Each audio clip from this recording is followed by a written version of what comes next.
Hello everyone and welcome to the Very Reasonable Pilots podcast. I'm your host, Charles, along with me as always my co-host, editor, producer, co-pilot, gunner, navigator, orator, and podcasting associate, Jacob Gloth. How you doing today, Jacob? I am swell, Charles. Excited. Another episode of the podcast. We pitch new TV shows every single week with new stories, new characters, new plot points, all that exciting stuff.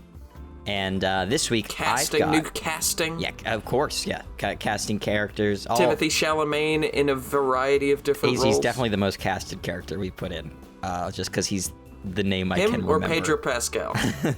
Just because they're the names I can remember in any given moment. Yeah, I don't blame you. Yeah, it's the You should cast me in your shows. We do that sometimes. But anyway, I have a title this week that you gave me, which was Theater Macabre. Or how I've been saying it in my head, Theatre Macabre. Like I say that Macabre. The way that's how I pronounce it, like I'm Borat.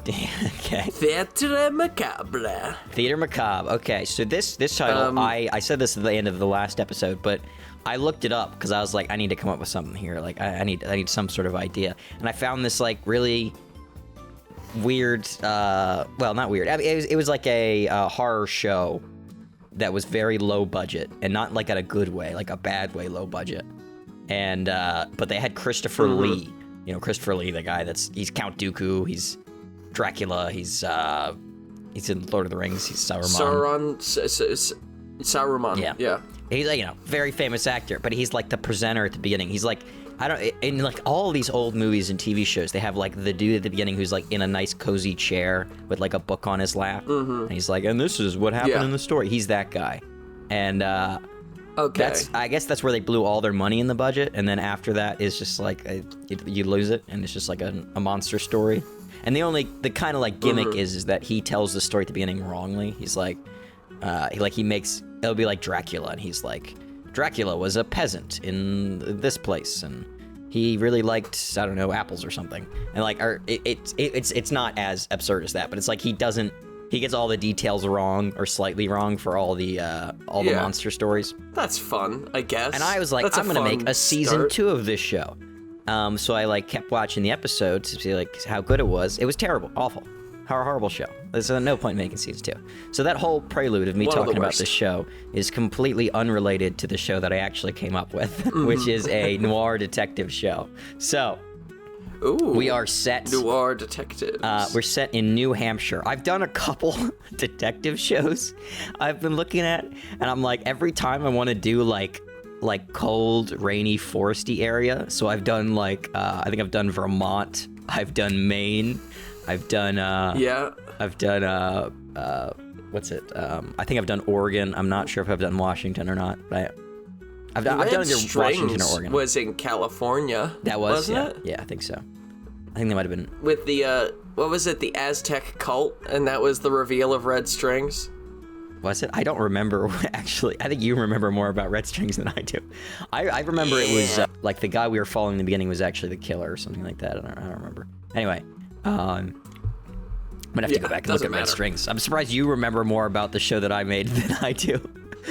I can't. I just remember being surprised by the ending, because it looks like it's going one way the whole show, and then at the very end you were like, nope, surprise, it was an Aztec death cult. Whoa. Oh, okay. I don't remember that at all. Anyway. Just a little out of nowhere, but I liked it. Okay. In this show, we're set in New Hampshire, because that's one of the few states left that I have that's fits the mood I'm looking for without repeating one of the other ones. Yeah. I've come up with a theme song as well. I didn't write the theme song. I picked one. There's a classical music piece called Silent Waves by Dan Evmark, Evmark. So listeners, I can't play it because copyright, but look that up, and that's the theme song for this, like the opening title credits. I was hoping you had written a theme song. I would have loved to have heard you serenade the audience. Oh, well, I mean, it's a detective show. There'd be no words. It has to be instrumental, and I can't compose shit. So I've already composed one musical piece for this podcast. Not doing another one. Oh, what? Yeah, what was that again? That was The Hardest Road Off Traveled. I wrote a song for oh yeah, a battle song for the Knights. Only piece of written music for this podcast so far. Unless you blow open So the doors far. next week with a musical performance. I'm gonna make us. That's next week's episode. Is us practicing a song for 45 minutes or whatever it's gonna be. Yeah, your whole pitch is actually just a song. You don't even pitch a show. It's just a big musical piece. It's a musical. Oh my God, you could write a musical for the next episode. That might take an obscene amount of time. We could write it, but that would take so long. I'd have to learn how to write music. yeah. I'll stop distracting you. All right. TV show. Okay, yes. Our characters, Theater of Macabre. course, we have to have the two detectives. The first one is Detective Ralph Emilio Emerson. And he goes by Emile for short. So, Detective Emile, but his full name, Ralph Emilio Emerson. He's mid-30s, and you were talking about casting earlier. I picture him as like a mid-30s Sean Connery, but with an American accent. Ooh. So not like the Sean Connery, or the way he talks. So he doesn't sound like Sean Connery. No, but like he looks like So he's Sean kind Connery. of a He looks like burly James dude. Bond Sean Connery. Like a little rough around the edges. The best Sean Connery. Little rough around the edges, but very, very slick, very suave, cool. And that's exactly what he's like. He's very slick, decisive, very, very direct, like to take the most direct route, regardless of the difficulty of the situation. Very social, very talkative, can become anyone's friend extremely quickly, but extremely distracted by women. So they might be investigating a case, might be going, to the lab or something, and his partner is going to be actually doing the work while he's chatting with the girl lab tech. Chatting up the birds. Yeah, he gets distracted easily, but that's not always a bad thing. Sometimes it leads to him getting some information, so can be good. Sometimes it leads to him getting laid. Either way, good. Not that bad. So we've got Emile, Detective Emile, Sean Connery, and next we have his partner, Detective Percy Gordon, who is a bit younger. So Emile's like mid-30s. This guy is like mid-20s, and I was thinking a young, mid-20s David Tennant would play him, also with an American accent because we're in the U.S. But that kind of look of like the kind of thinner, more inquisitive. Maybe he's got like the Skinny legs. the Doctor Who-ish kind of like floppy hair. Very in his character traits, he's very methodical, very very slow researcher, likes being alone, very reclusive, very reflective. So Emile's the people person. So he's going a pussy. around talking to everybody.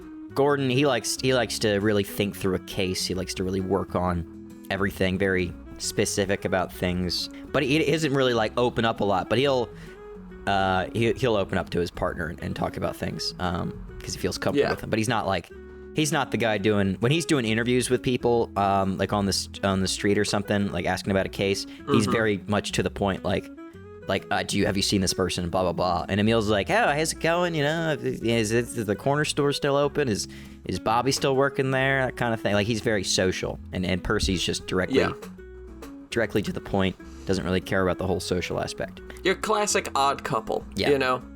Gotta have the social one, and then the very technical one. It's important.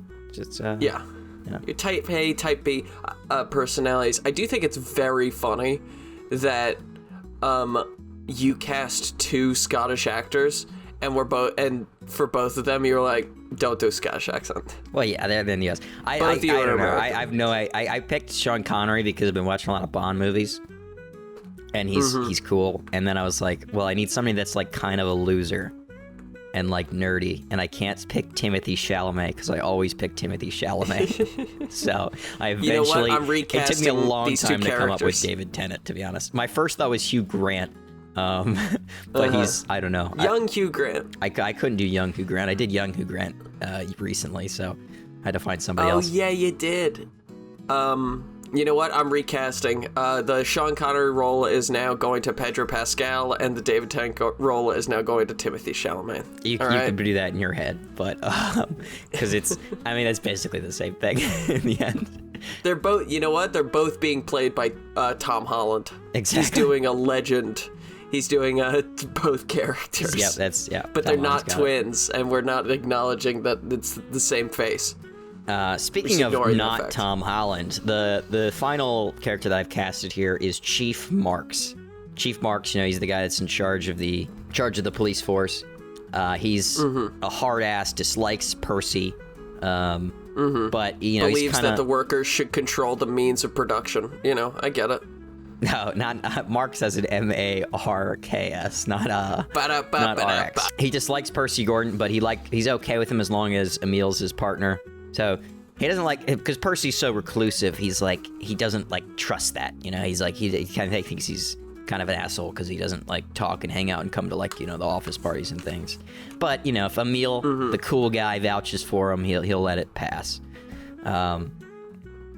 But Chief Marks is facing a lot of pressure from state and city governments. There's like an upcoming election for sheriff coming up, so he's dealing with that.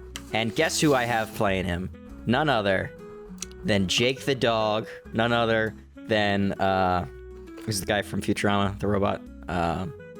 Bender. Bender. From Futurama. John DiMaggio. I don't think I've ever seen John DiMaggio in a live-action role, but he's got the right voice for a police captain, so I'm like, this guy, he needs to be the police captain. And this is definitely a serious role. This isn't a funny role, so... But I think he'd be fine. I mean, he's a great actor, so he'd be fine with that. He's a good actor. He's got the look, too. I mean, you know, he's got the look of a grizzled police captain. He could throw you, you know, across a room in anger, but he's not going to. Yeah. He's cool, he's calm, he's relaxed, but he could, you know, go off at any second. I could see that. And he's got a good yelling voice. I think that's the most important thing for this. He's got a good, angry, yelling voice. That's like, it's kind of threatening, but it can also be a little like comedic at times as well. So it's good. Yeah, it could be fun. He was the Joker, the Jonkler. Oh yeah, that's right. I saw him live action one time because I'm an internet goblin, so I was watching The Rookie in YouTube short form, and there's an episode of The Rookie that John DiMaggio's in. Interesting. I keep wanting to call him Joe DiMaggio, but I know that's not true. That's a baseball player who's dead. Yeah. John DiMaggio is an actor who's very much alive. Yeah. He plays basically every cartoon character. Anyway, the pilot. So I've only got the pilot here because, spoilers, I'm gonna do a part 2 for this. I might even do multiple more parts because as I was writing this, I kind of realized that it's gonna suck if I don't write out every episode. You know what I mean? Like, if I just tell you what's gonna happen, it's not gonna be as good. So I might do a part 2, like, where I just focus on the season. But I only have episode 1 here for you, and then I got a little like, you know, when you read a book, sometimes you finish the book and then it's like, oh, we got 3 chapters of the next book as well, or like 1 chapter in the next book. Oh yeah. I've got the first chapter of episode 2 for you, so just a little peek into it to see where we're going. Anyway, so episode 1, I've got a title as well, Romeo. We open up. It's a dark, rainy night. Chief Marks is yelling loudly for the crowd to back away. It's cold outside. The wind's whipping. There's a big crowd of reporters and parents all surrounding a police line as officers are, like, crowding in. It's by this little cave on the edge of town. And onlookers are all, like, you know, crowding around, like, trying to look over, yelling. And reporters are shouting for Marks to, you know, give a statement on what's happening. You know, families are crying and yelling out. And as this is happening, Detective Ralph Emilio Emerson lights a cigarette and hops over the police line. Behind him, Detective Percy Gordon takes his notepad, tucks it under his arm, and slides under the line. Emile approaches the responding officer, who points him into the cave. Percy asks if the scene's been disturbed at all, if any animals touched it. The officer simply just rolls his eyes, and Emile takes out his cigarette and tells the officer to get some animal piss from the local Home Depot and spray it around the perimeter, so they don't have to worry about any critters coming in. And also, maybe keep the peanut gallery away, too, and he motions towards the crowd. The officer laughs, thinks it'll be funny, and he's going to get right on it. And then Emile turns to Percy and asks if he's ready. Percy nods, and the pair enter the cave. A lone police light illuminates the bodies of a young boy and girl lying over each other. Percy goes straight to them for the examination while Emile goes straight to them for the examination while Percy skirts around the edge of the cave with his flashlight. Emile says their faces are strained, pale, yellowish, darkish around the eyes, yet they're still warm. No wounds on either of them, so it certainly wasn't an animal. An OD, maybe? Percy keeps searching around until he finds a small eyedropper and a shattered bottle. Emile sighs at the sight of it. You know, he's annoyed, damn kids. Clearly, it's just doing drugs and OD'd in a cave. But Percy, he's not too sure. He says they should get the bottle tested. And Emile, he's like, just, all right. But of course, might as well. And the pair walk out of the cave with the bottle in a little plastic bag. And Emile talks with the troops. He's chatting with a lab tech, telling her about the how it's like being grave and stuff, being like, oh, it's real gruesome inside, hard work and all that kind of stuff. And so while Percy bags the evidence, starts labeling it, Emile is going and talking with the press and Marks. And so after Percy bags the evidence and all that stuff, he goes back into the cave with a camera. And we cut back outside. Emile's gives Chief Marks a rundown of what they saw, what's going on, what they think it is, probably an OD. Marks is like, all right, whatever. Where's Percy? And Emile's like, oh, he's just taking care of the evidence. And Mark's like, if it's just an OD, then he should be done by now. We gotta clean this up, get these people out of here. All this hubbub is, it's too much for an OD. We don't need to have all these police here. This is a waste of money. I'm gonna have, they're gonna have my neck about this in the election if they hear that I'm wasting all this money on some drug addicts in a cave. So Marks and Emile go up and they give a brief statement to the press saying like, currently investigating. We think it's drug related. Blah blah blah. But everybody should leave. We're sending the police away as well, or most of the police, just for like a skeleton crew to help clean up and get everything set up. And so, and also he says like, the reporter's like, oh, like, do we have an ID on the kids yet? Who are they? And he's like, okay, we can't do that. We got to notify the families first. We got to identify them. Like, we'll let you know in the morning. And back in the cave, Percy's taking photos of everything around the cave first. And then he gets the kid, and he's not as hardened as Emile is to the seeing dead people. So he gets a little emotional as he gets them. But when he sees the brownish marks around the eyes, his emotions sort of clear up, and he frowns, and he takes several photos because I don't know, the pattern is strange to him. So he takes the photos, and we cut to the morning. Emile rolls out of bed with the cute lab tech lying next to him, asking him if he's asking him to come back to bed. And he smiles. He buttons his shirt, puts on his watch, saying he's got to get home and change before work. And we get the classic James Bond situation. She begs him to stay for more. He says, I guess I got a few minutes.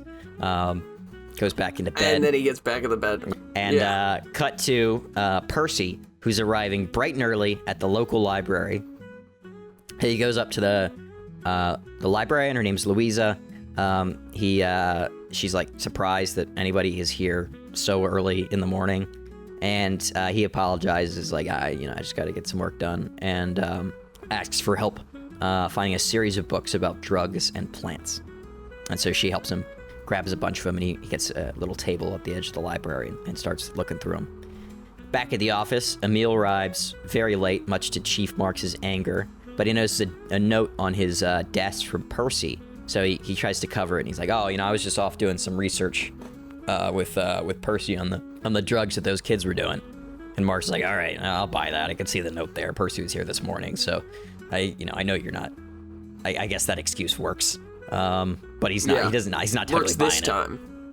But Marks continually presses him about like, what do you even need to do anything for? It's just an OD. Just get the paperwork done and move on. Can't be spending all this time on a simple lover's OD. Mm-hmm. And he then slaps a newspaper on the table, and it says, with the most incredible newspaper headline ever, Charlie, that I came up with, Juliet and Romeo OD. Like the OD is like attached to Romeo's name because it ends with an O. Good job, buddy. Thanks. Good job, buddy. It doesn't really work. It works on print, I would imagine. It doesn't really work just No, it doesn't. saying. It doesn't work saying. But I can assure you, in my notes here, it works big red. It looks great. The pun exists. Romeo OD. Yeah, Romeo OD. Yeah, get it? Because his name ends in an O. Anyway, Mark says that they need to wrap this thing up and quickly and neatly. Don't want people spending too much time worrying about a kid's ODing, or else they're going to start worrying about a drug crisis, and the next thing you know, we're going to have vice quotas, which will be greater than the damn population. So he just wants this thing, cleaned up, dusted away, done with, out of the papers. Doesn't want anyone worrying about it. He's also annoyed that the reporter somehow knew that it was a boy and a girl in that cave, and he's like, I don't know if you said something, talking to that reporter friend of yours or what, but this can't we can't have leaks like this. This is bad press, especially ahead of the election. And as Marx finishes speaking, Emile looks at his phone. He gets a text from Vanessa, which just says, "What the fuck?" and then a picture of the front page article. And Emile covers up his phone and puts it in his pocket. And back at the library, Percy is sorting through book after book, taking constant notes of everything. Louise, the librarian, is watching him from afar, seeing he's like, this stressed out David Tennant, just searching through all of these books. Nobody else in the library. She's bored out of her mind, and she eventually comes over and asks what he's doing, and he gives like a standard well, I can't talk about an open investigation, which kind of annoys her a little bit. But before she walks away, she says that if he explains a little bit, she might be able to help him find whatever books he's looking for. And that makes sense to his very analytical brain. So he explains that he's looking for a fast-acting substance that can be applied ocularly, so via the eyes, and can be fatal in relatively small doses. And she pauses, thinks about what he says for a little bit, and then runs through a list of drugs that he's already considered. And he explains as she says each one why that doesn't work. And then she finishes by saying, cyanide. She's gonna it's cyanide. They crushed up some cyanide. Made it into a liquid form. Yeah, get real high with the cyanide, dude. And so she finishes up by saying that she's going to grab some more books. And she comes back with 2 cups of coffee and the books. And they sit together and they work trying to find what he's looking for. Is this going to be one of those situations where she's basically just the lady version of him? You get TV shows that do that, where it's like, you'll set up a love interest, but they made the character really, awkward and weird, and so the love interest has to be equally awkward and weird. That's what I was kind of thinking. Yeah. So she's very similar people. Lady David Tennant. Yeah. It's also played by David Tennant. Hell yeah. He's a good actor. I bet he could pull it off. Sure, yeah. I don't know how we're going to do. We're going to have some serious camera trickery so that he can play both of them. But anyway. Doesn't seem that hard. If Gemini Man can do it. Yeah. I don't know if we have the budget of Gemini Man, but we'll see. We'll see. Depends on the rest of the pitch. Yeah, well, we'll certainly see in a second here. Percy arrives back at the police station later in the afternoon, where Emile's annoyed because he's been stuck under the mountain of paperwork that he's been doing all by himself because Percy's been away. And to make matters worse, Percy comes in saying that, well, I know you just put in a lot of work and I know you're mad at me, but you might want to slow your roll on the paperwork because we might have an issue. And because we're not going to be able to ID the drug, I don't think. I've been in the library all day. I can't find anything that fits the bill. And he was like, oh, what the hell are you worrying about? Why are you spending all this time researching the drug? The lab will get it back. And Percy's immediately we have a case from 2 weeks, from a month ago that still hasn't got the lab results back. This is going to take another month, it may be longer for us to get the results back. The lab's so slammed, we're not gonna know until it's far too late. And Emile is just not worried at all. He's like, it's probably just fucking heroin or something. Who really cares? What drug it was? Either way, it was an OD. And Percy is not convinced. He's like, I don't know. This doesn't fit the normal bill. This isn't heroin. This isn't cocaine. This has got to be something else. Doesn't really make sense. And Emile's like, okay, I'll tell you what. We'll hop down to the lab. I got to get some paperwork because for some reason the lab only set up that paperwork for the dead boy and not the girl. So I've been spending all morning on his stuff and we still got to get the girl's stuff done. So we'll head down there. I'll pick up the forms for her and you can go back and get maybe a micro sample of the sample and analyze it yourself if you're so damn concerned about it. Yeah.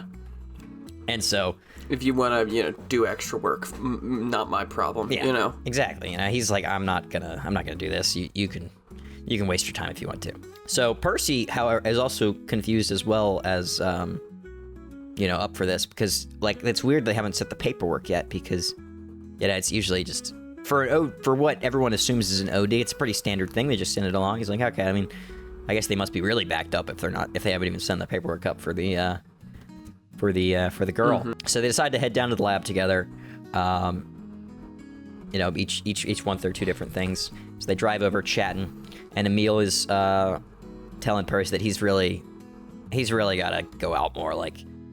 He spends all of his time on work, getting up at 4 in the morning to work on this freaking case. He's got he's got to get a girl or something, so he doesn't have to spend all of his time worrying about work. But Percy's content with his life. Get a dog, get a boy, I don't care, get something. You know, do something with your life. Get a fish, maybe.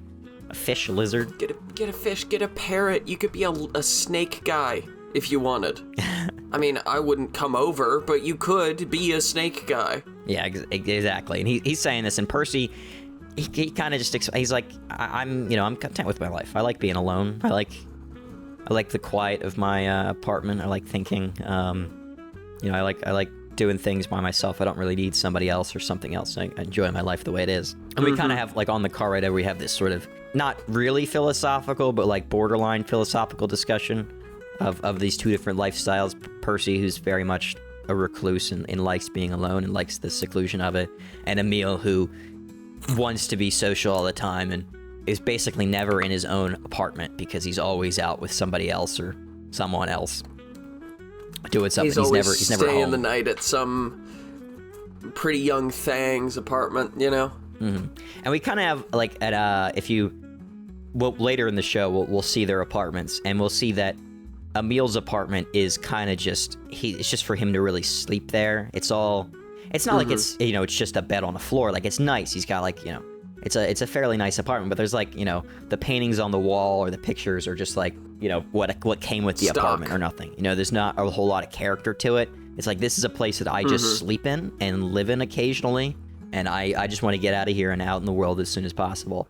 While Percy's home's a lot more lived in. It's like there's books everywhere, there's stuff, there's record players, there's, posters and paintings and all this kind of stuff that display his, like, interests in what he finds exciting. It's very cozy and comfy. It's built to be a place that he could just spend the whole weekend in, locked up in his apartment. And it's not, and it's probably like a 2-bedroom as well. It's a larger place, and Emile's is just a studio or a 1-bedroom. It's just as small as possible. He doesn't really need too much space. Just a place to store his shit, and he can sleep in. He's probably got a cleaning lady who, like, it's the easiest job that she has. Yeah. Orders out all the time. His fridge is empty except for beer. Or, like, and maybe he has a drinks cabinet, and that's it. That would be funny if later in the show we have a scene where they're at Emile's apartment, and Percy's, like, hungry, and he opens the fridge, and it's just, like, there's an expired thing of half-gallon of milk in there and, like, a 6-pack of beer, and that's it. That's all he's got. And condiments. Yeah, he's got some mustard. Because everybody I know with an empty fridge it's full of condiments, mustards and ketchups and mayos and everything, but no actual food, Yeah, that you're making me judge myself right now, because I think that's my situation at the moment. I have to go grocery shopping. Hell yeah, dude! A lot of mustard and stuff. Anyway, not about my fridge, about the show here. So they're driving over, having this discussion. I like having these kind of talks in a detective show. Like, I like, so there'll probably be a lot of them throughout the show. Like, True Detective does that very well with, like, the talks on the car ride to cases and such. But anyway, so they have this talk. They get to the lab. Percy goes into the back to try to find the sample, while Emile is chatting with the receptionist, trying to figure out what's up with the girl's paper. And his discussion quickly comes into an argument, because he's like, what do you mean you don't have them ready? Like, I thought I could come up here, grab it, and we can go. Like, what are you completely slacking back here? Like, come on, you gotta have this shit done. Yeah. And Percy's in the back. You saw the TV. Yeah, come on, we gotta get this case wrapped up. We can't be messing around. I'm gonna have the chief on my ass if this isn't done, so I need you to, get this finished up so I can get it all filed and squared away. And Percy's in the back of the lab. I never have to think about you again. Looking for the vial and the dropper, and he's going through everything, and he finally finds, like, he's scouring through all the evidence trying to search for this thing. He can't find it, and he finally finds the evidence, like, in a dark back room, and he finds, like, the bag where it's supposed to be, but the bag's empty. And as he's, like, opening the bag, he crunches something on his foot, and he looks down, and there's the vial shattered on the floor.